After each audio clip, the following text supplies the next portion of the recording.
scary stories.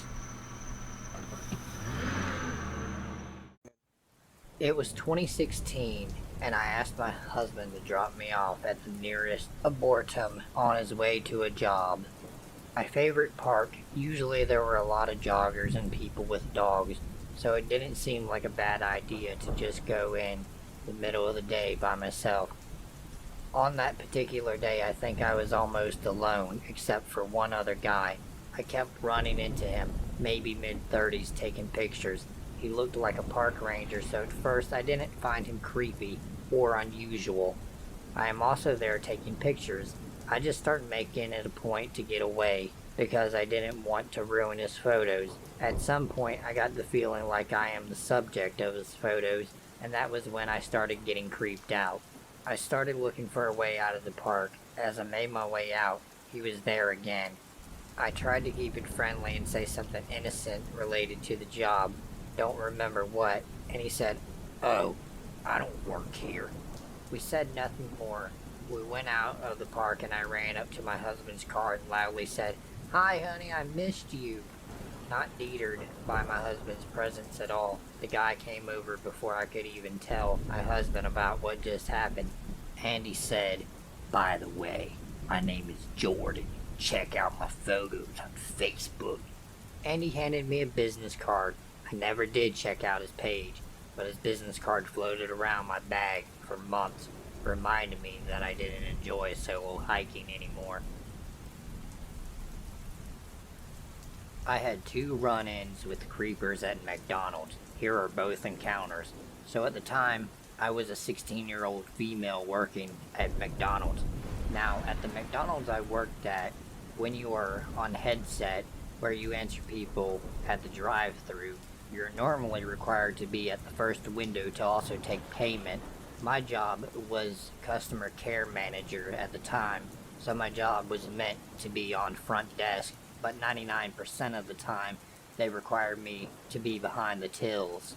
So I was having a normal day, working a long shift, but having a normal working day.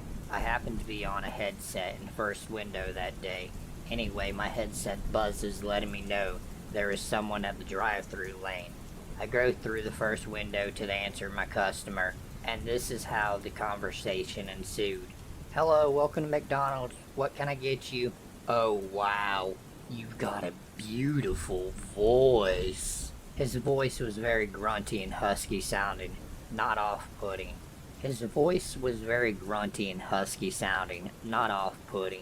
We have all sorts of customers come through McDonald's every day, so nothing gave me the creeps at this point. But his voice was very recognizable. "Thank you, sir. How very flattering. What can I get you?" "I haven't decided yet. Can I just come around to the first window to the side? I want to see who I'm talking to." Now, we weren't very busy, and at this point Creeper hadn't actually creeped me out. I mean, all he had done was pay me a compliment, and we quite often had people complain that they liked the face-to-face contact, so it was definitely not unusual to get a request like this. "Yeah, sir, that's fine." "Wow, you are just as beautiful as you sound." "Thank you, sir. Have you decided what you are having?" "Are you an option?" I laughed this off. It was my first job, and I wasn't the rude kind of person when someone was paying a compliment. I must also point out this man must have been in his 60s. I remember he had one lazy eye that looked to the left, painfully awful teeth, and patchy, dark brown hair. At this point, I was a little bit uncomfortable, but still more than willing to take his order. "I'll have a cheeseburger." "Okay, sir, that's $1.07. Are you paying with cash or card?" Without answering my question, he started asking where I'm from and how old I was, etc., etc., etc. But it wasn't until his last few questions that I got super weirded out. "What time do you finish work?" "7:30. Why?" I didn't finish at 7:30, but 7:30 was the first number to come into my head when I blurted it out. I finished at 8 and would probably do some overtime too, but I wasn't about to let him know that. "I can meet you if you want. I can pick you up outside and we can go somewhere. All the while he is saying this, he has this horrendous grin on his face and keeps winking at me. I'm really sorry, sir, but I am not allowed to meet customers outside of work as it's against our employee policy. This was utter bullshit, but I needed him to leave me alone. He carries on being insistent, but not getting the picture. I cut the conversation short. Anyway, sir, sorry to be rude, but can I have the $7 for your cheeseburger? Oh yes, sorry. See you at 7:30. Off he drove to the next window. I was godsmacked. I'd already said I wasn't going to see him. I was a little bit shocked, but was not going to go over there and give him the satisfaction of talking to me again. My coworker came to me and said, "Ew, that guy had a major crush on you and wanted your number, but I didn't give it to him. He's old enough to be your dad." Anyway, I explained exactly what had happened and how uncomfortable it made me. 7:30 came and my coworker is spooked. Creeper is waiting in the car park for me, just like he said he would. He is sat halfway down the car park, and you can see him just staring in. Our car park wasn't very big. It only had 4 rows of parking spaces, so he wasn't that far away, and would have clocked me the minute that I walked out of the door. At this point, I'm freaking out and had to head to the back of the store where hopefully he can't see me. I had to stay at the back of the store for 40 minutes before we knew it was safe to come out. Fast forward a week and Creeper is back on drive-thru. And guess who is back on headset? And at window 1, me. I heard his voice and recognized it straight away. I was hoping I'd hear your voice again. Why didn't you meet me the other day? Just 1 second, sir. I'll be with you in a second. I immediately handed my headset to my manager and gave him a quick briefing of the situation. He gladly took the headset and dealt with the customer from start to finish.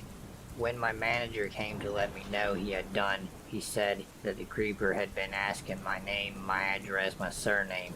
My manager said that he was the most creepiest guy he had ever met and was never to have anything to do with him again.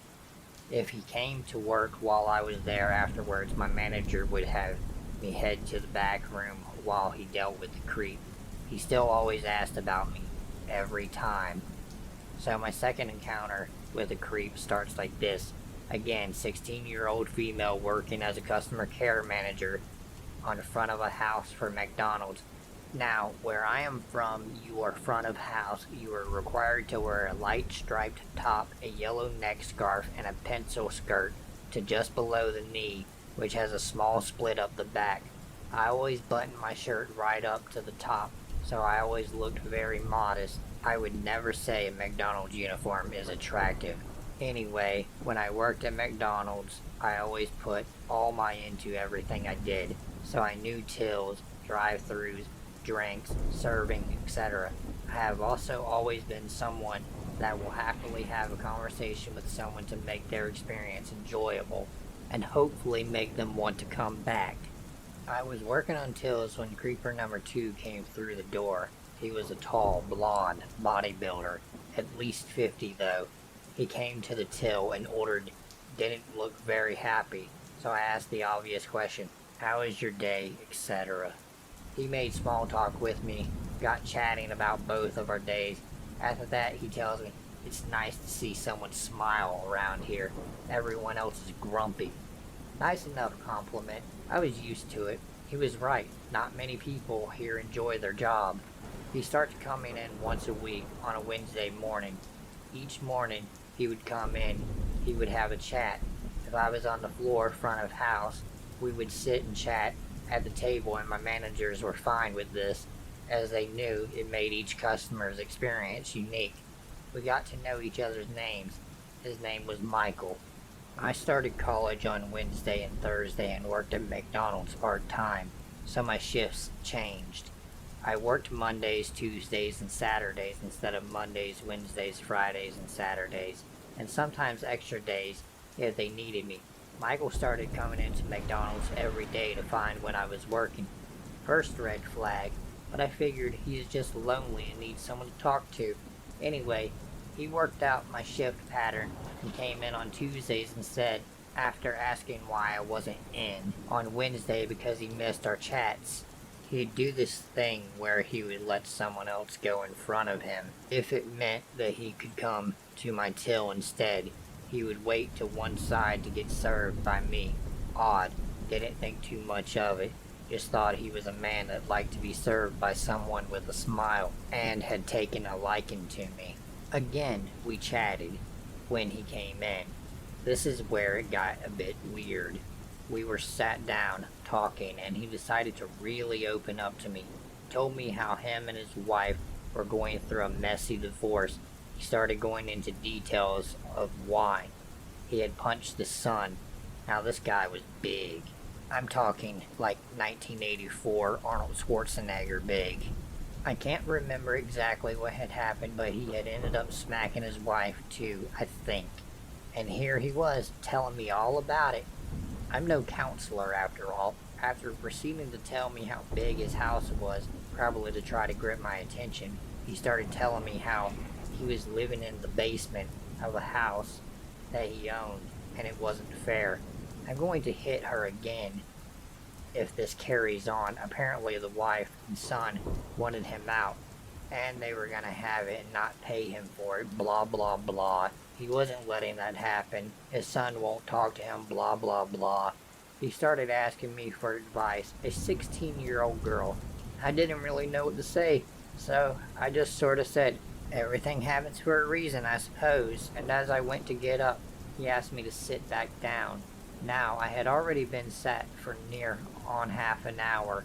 I know I said my managers don't mind, but that's pushing it a little bit. So I told him I really had to go. He carries on trying to get me to sit back down, but let me go in the end. Now, this may seem totally unrelated, but trust me, it will make sense later on. In McDonald's, you have the sauce pumps, right? Well, they're connected to a big bag of sauce, which has a popper in the top of it. You basically pop the tube into the popper of the bag, but Jesus Christ, this thing is fiddly. It can take about 10 minutes just to get it connected, then put the heavy bag in the holder on the side is another 5 minutes. It's a nightmare. Right back to the story. The sauce had ran out and I had to fiddle about getting it in, where the sauce dispenser is, right opposite from where Michael always sits. I could feel eyes burning into my back as I did this, and any time I'd turn around he would be looking at me and just smile. It made me feel a fair bit uncomfortable. But hey ho, it's my job and you deal with this stuff all the time.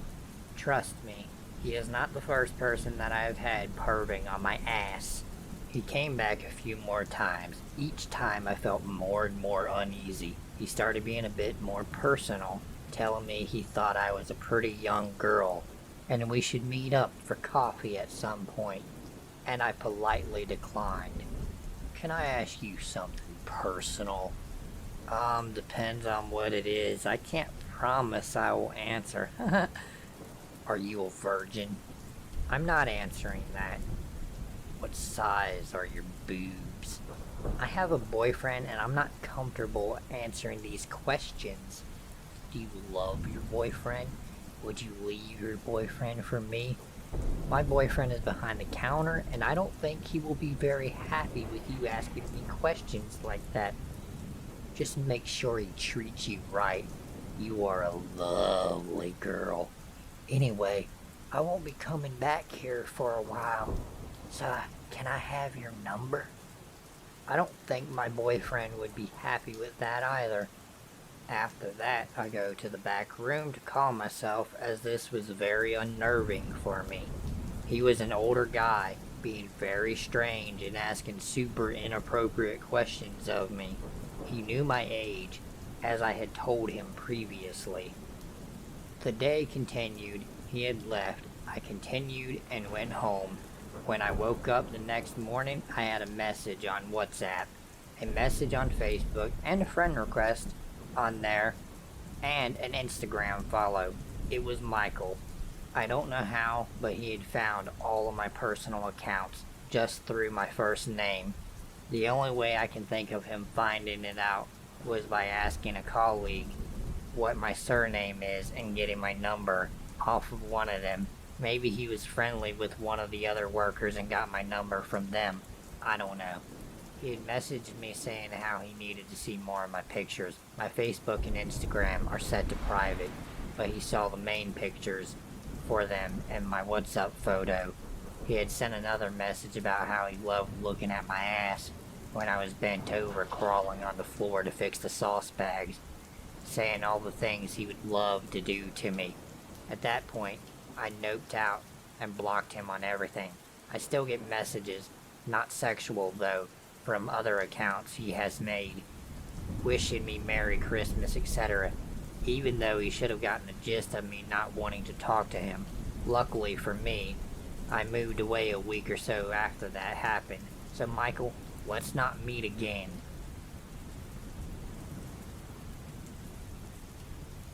This isn't something that happened to me, but something that happened to my best friend. This happened only a few weeks ago.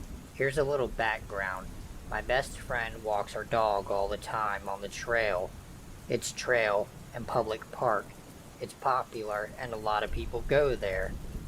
She pulled into the parking lot and got her dog out of the car without an issue.